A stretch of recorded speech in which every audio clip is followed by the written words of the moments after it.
got one that can see.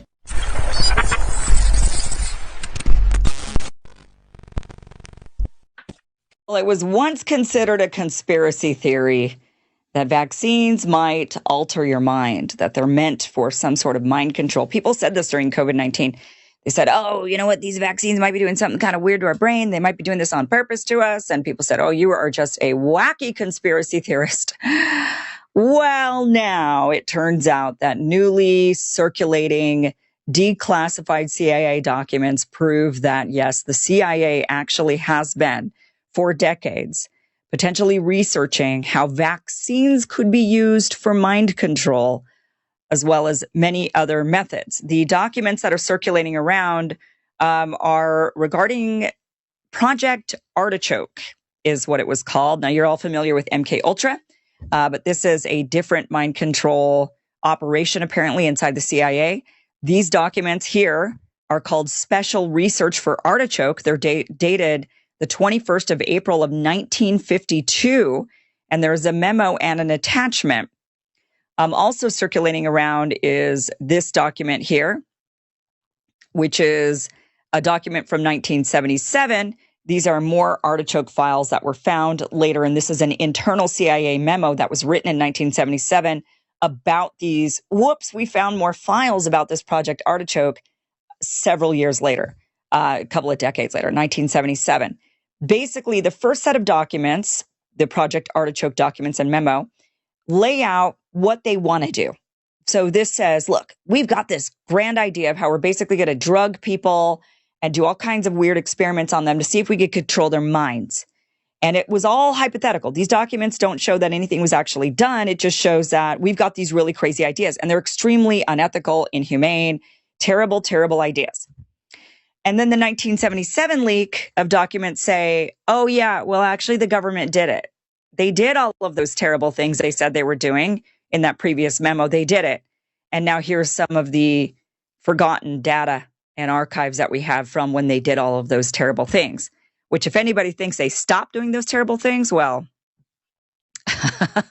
let's kind of wake up to reality. So let's go over what's in this 1952 memo and attachment and the various different types of mind control experiments the CIA was cooking up. And I want you to keep this in mind. You know, if they're willing to take people and experiment on them, basically torture them to where they become vegetables or they can be controlled in some way, then it is not a leap to think that the U.S. government, Epstein, a lot of people are talking about Epstein and whether or not he was a Mossad asset, but also even a CIA asset, which is maybe why the government is covering up. So, the Trump administration's like, we got to cover up for Epstein because it really is a CIA operation as well as Mossad.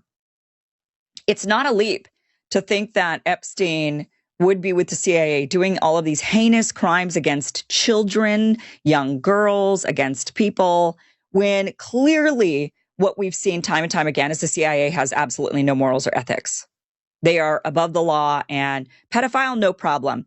Drugging people, no problem. Murdering people, no problem. All of that is no problem inside the CIA. So, okay, these documents, Special Research for Artichoke, dated April 21st of 1952, the memo and an attachment. Basically what these are is a senior TSS officer calls Artichoke of extreme importance and says no time should be lost in getting Artichoke research underway, offering money and men to push projects forward. So this was very important to them. Says he, quote, did not wish official communications in these matters because he stated that they were too slow, asking instead for a brief informal memorandum of projects that could be done in-house or, they could farm them out to others. Now, the memo proposes developing long-term covert drugs that could be slipped into daily life.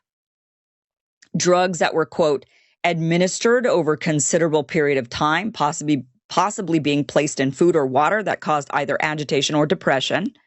These, quote, should include chemicals or drugs that can be effectively concealed in common items such as food, water, Coca-Cola, beer, liquor, cigarettes, etc., and should also be capable of use in standard medical treatments such as vaccinations and shots. So there you have it. Oh, those wild conspiracy theorists, they strike again.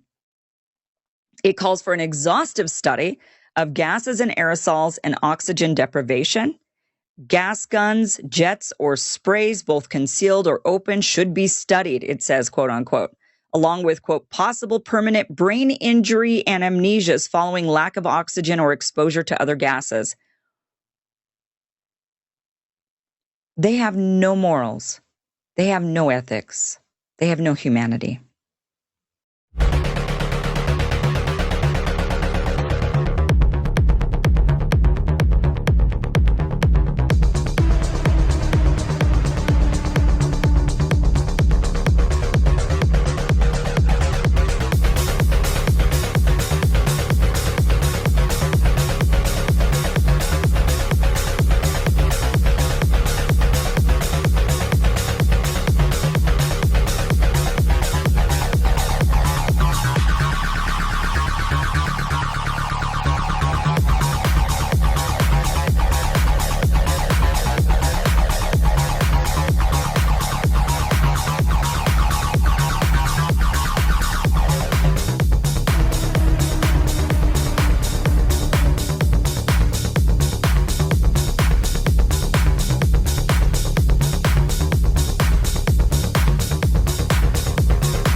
occurs on a Sunday morning. My prophetic word to you this morning is get ready, get ready.